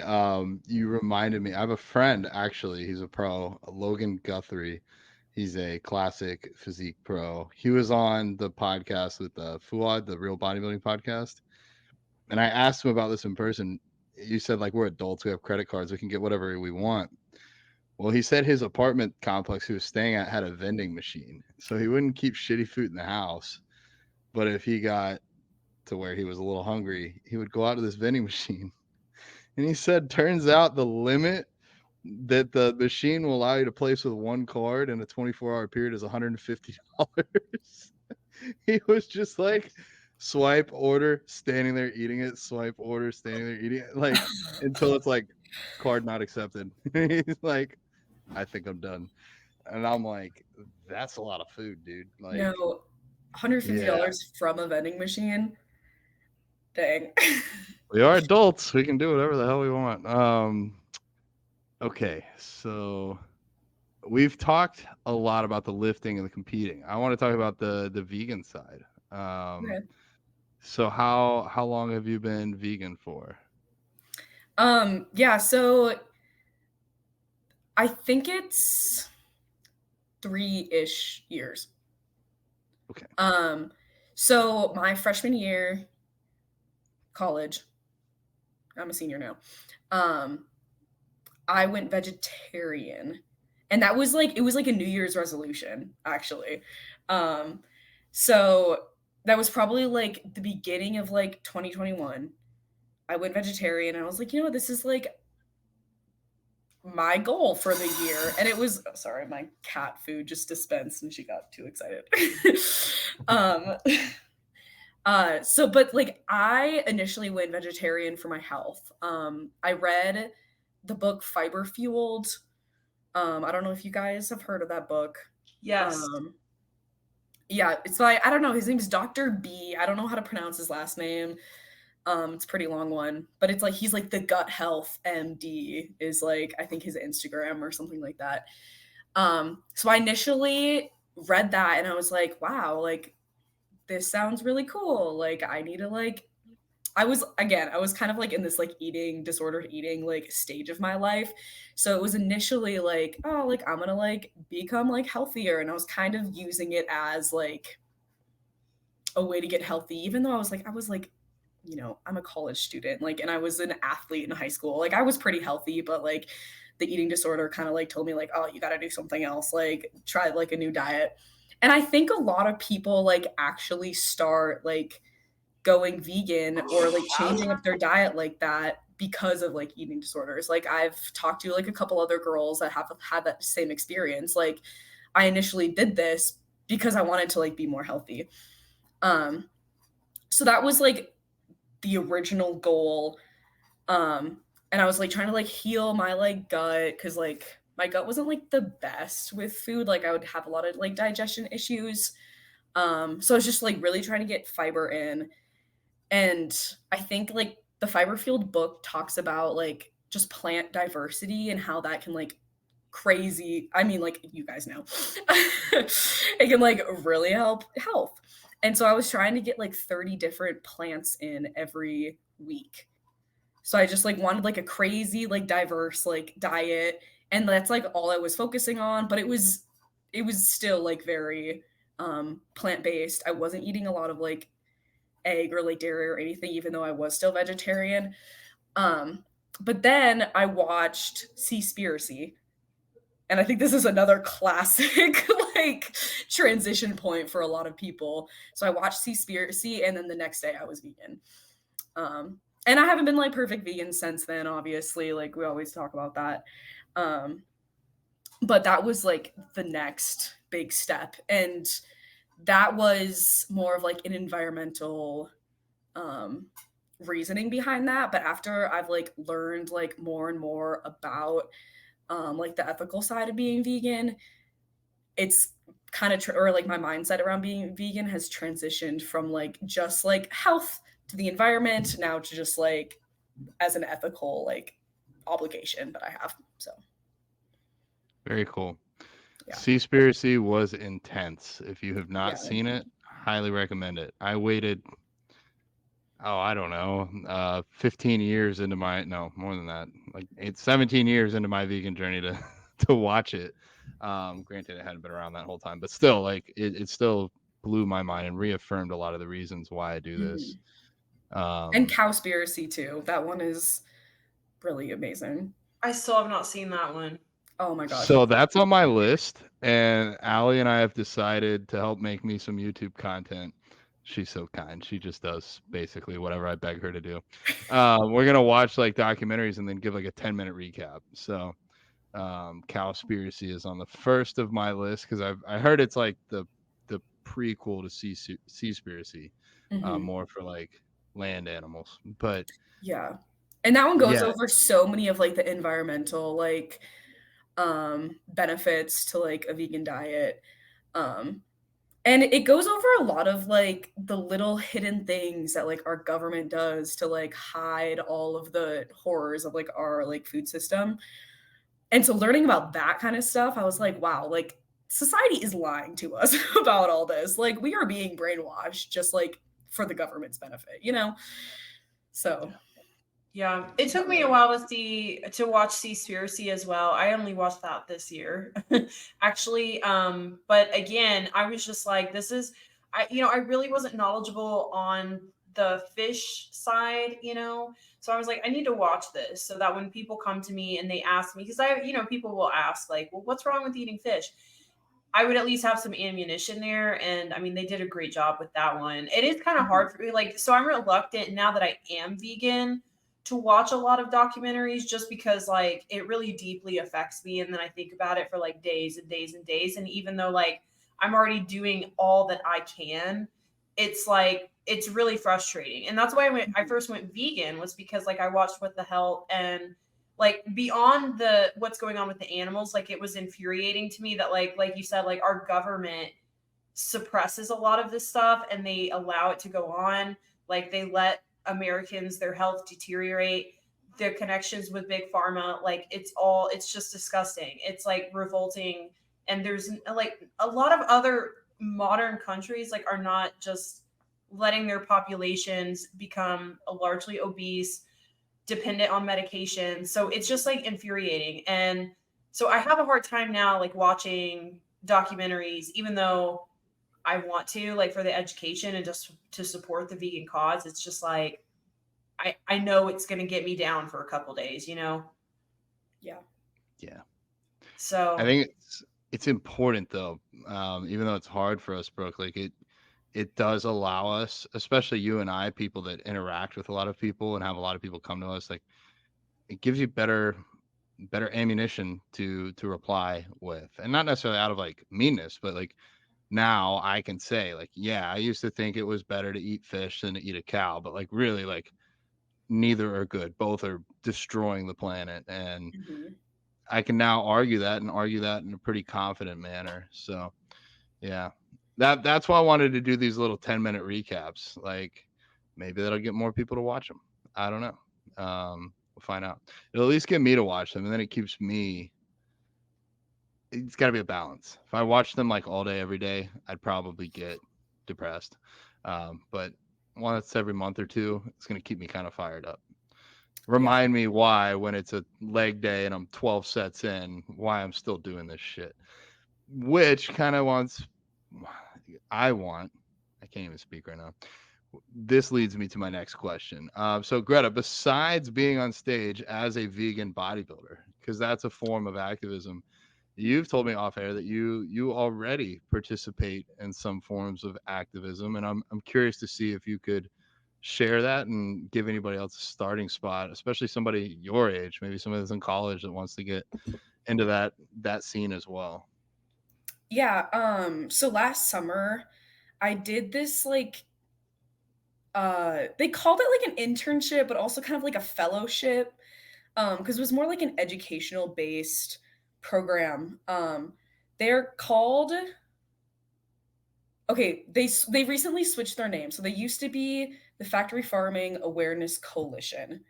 So it's just like an educational nonprofit to support like education and like awareness about factory farming, because like there it's just so like hidden, like in plain sight. Really, it is just like um really hidden. Now they're called the New Roots Institute, I believe. They have like a purple logo with like some plant, and it's like the roots.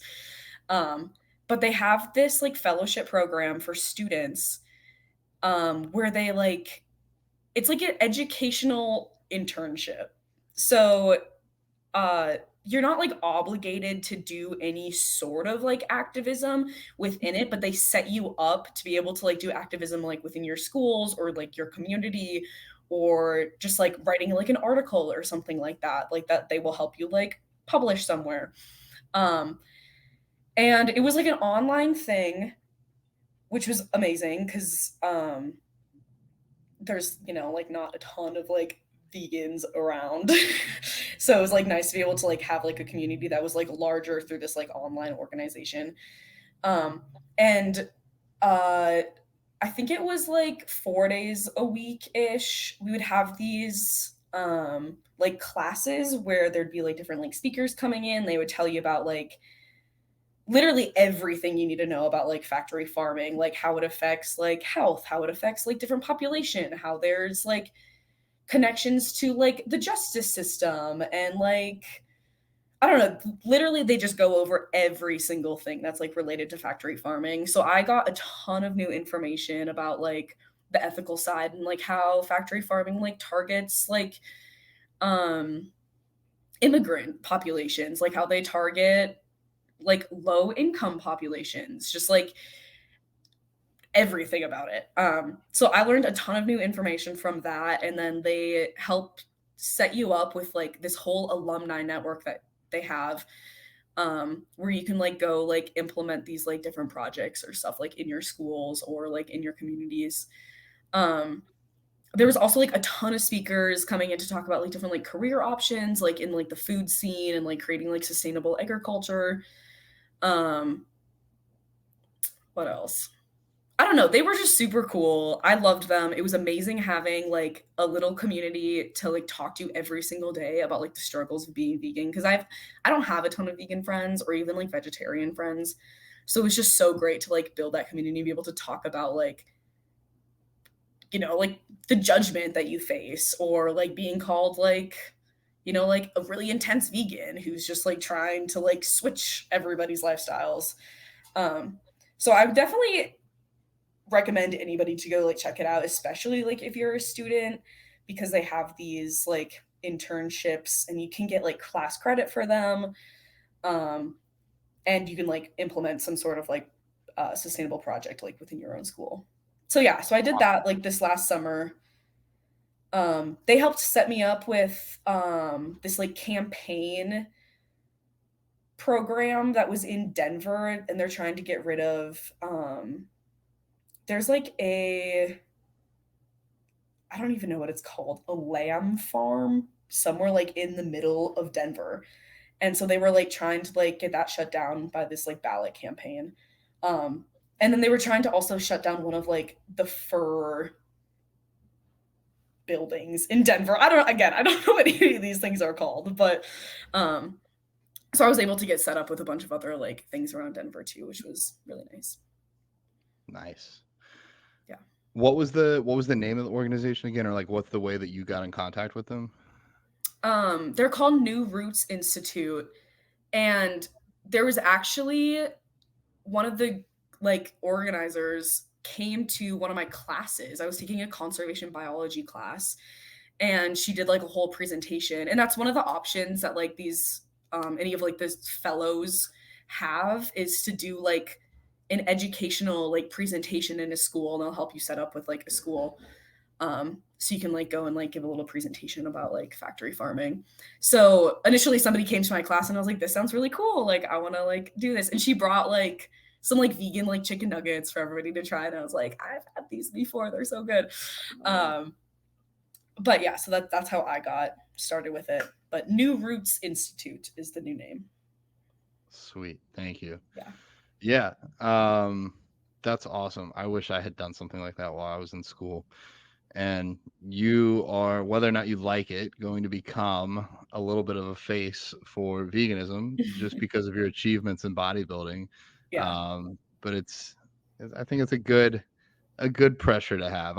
For me at least, it pushes me harder in the gym. I would not be as good of a competitor as I am if I wasn't vegan. In fact, I don't think I'd even do this. Yeah, that's about it for me. Brooke, did you have any more questions? No questions. But yeah, it's been great watching your journey and seeing you, you know, transition into bodybuilding and now becoming a, you know, a natural pro. And I'm excited to see what else you do and what kind of changes and influence you have on the vegan community. Yeah, no, I'm super excited too. Especially being able to like, I don't know, potentially going up on like pro stage, like as a vegan. It's just kind of fun to tell people like, yeah, I can do this too, but vegan and my foods are yummier. Oh, and it's not potentially. We're doing this. Oh yeah. No doubt there. So do you have any questions for us, Greta? Not that I can really think of, except Johnny, you were talking about like your like that you're not in prep. Are you still like following a meal plan or like macros right now? Are you trying to get me outed to my coach? Well, I just like So wonder. I'm gonna say I'm doing my best. I again, like I see your potential, Greta. You can go far in this sport, no doubt. What you've done in this timeline, you can go pretty far.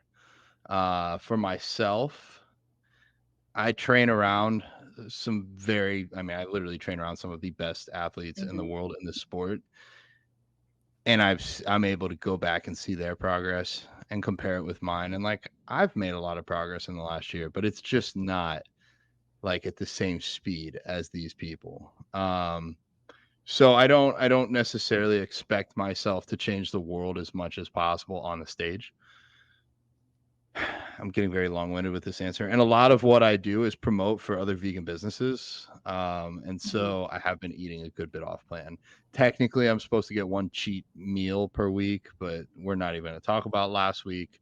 I'm actually very excited to be back home where I can pretty much weigh everything 6 out of 7 days, or even really more. I eat 6 meals a day, so that's 42 meals in a week. If I'm like on perfect for 41 of those out of 42, I'm okay having that one that's off. I've also done this a long time, so I can kind of know when I'm close or not close. Actually, in fact, Yeah. with going on this crazy ass trip and eating all the food that I ate, I forgot, either intentionally or unintentionally, I forgot my scale at home. There's no point buying another scale because like it's not going to weigh the same as the scale that you have. So I was like, well, we'll see what I am when I get back. I was within 1 pound of Okay. my last weigh-in when Well, I that's weighed in awesome. this morning. So all those steps, even though I mean I ate a lot of food, but 30,000 steps is a lot of steps. That's a lot of walking. So I think it all kind of leveled out. Ideally though, I don't have my competition journey mapped out exactly. I put it this way: I will not be getting on stage in 2024. Very unlikely in 2025. If I do get back on stage, it'll probably be 2026 when I've accrued enough muscle tissue to actually be competitive in men's open. So sitting about like 248, 249 this morning. I think I probably need to like touch mid 260s, maybe 270, to where I could have enough tissue to cut down and do a prep at my height at 6 feet tall, and I actually have a chance at placing top 5 in nationals. Like, yeah, that's my very long drawn out answer for you. No, I just see like you still like doing your like meal prep, or like kind of meal prep, like say grace, like protein and like your cream of rice bowls, and I've always just like wanted to ask like, oh, like what's your plan? Yeah, so my coach is a phenomenal coach. He works with Olympians, but he's not vegan. So he doesn't know how to tell me what to eat. So that's one spot that's a little bit harder too. It's like all on me still. And then when it's on me, it's like, I could do this or I could do that. Whereas like for you, it's like you get a meal plan. I write your meals exactly what they should be. There's no room for deviation, like except for your weekly meal off. And honestly, that's why you're gonna do better than me, is because you're locked in right now. I've also been tracking my food for like 15 years, so I think there is just a little bit of burnout occurring. I don't know. It's a love-hate relationship, but yeah. No, my fitness pal can be like all throughout prep. I didn't track a single meal. You know, like I was only following the meal plan because I was like, "There's no point." yeah, But yeah. I think that makes it easier. I think that the people that do best in the sport, they do that. And is it sustainable or normal or flexible? No. But is it optimal for winning at shows? In your case, clearly. So yeah. I think that's all. If Greta, if somebody wants to connect with you, if there's another college student that wants to be friend with a vegan that lifts, how do they find you, or are you open to being found? no, yeah, totally. My Instagram is Greta Ivesdal. And my lifting Instagram is Greta Ivesdal lifts. So that's all I really got, like social media wise. Yeah, no, definitely anybody can contact me. I am a busy student, so I can't promise I'm going to be responding really fast. But best to go onto like my lifting account probably. My other one's also like private, so yeah, follow her lifting account. I think that's more fair for you. definitely. I'm sure we'll have Sean put that in the show notes. If not, I have Greta penned as the first post on my page, her and the other 3 vegan active competitors that I'm working with that had shows coming up soon. I have more, but those are like the 4 closest to competing. So I have a post there. You can find her there. Yeah. Yeah, I think that's all I got. Brooke, you got anything? No, I've enjoyed it though. Thanks for coming on, Greta. Yeah, thank you guys for having me. It was nice to get know you both better. Yeah. Yeah, Yeah. definitely. All right. So, reminder, if you want to become a coach, Greta, if you want to do something this next year that you have off, veganswholiftacademy.com. We are taking 9 more seats because I did get one filled yesterday. So Brooke's got a few calls coming up. So you guys, by the time you're hearing this, there's probably just a couple seats left. Better check it out. If you got questions, reach out. And Brooke, is there anything else we need to sign off with? I don't think so. I think we got it. Yeah. All right, guys. Another episode of the Vegans Who Live podcast. Please give us a review. We love those. It helps us grow. Send it to somebody that might want to be interested in this. And wishing you to have the best day ever. And we'll see y'all next time. Take care.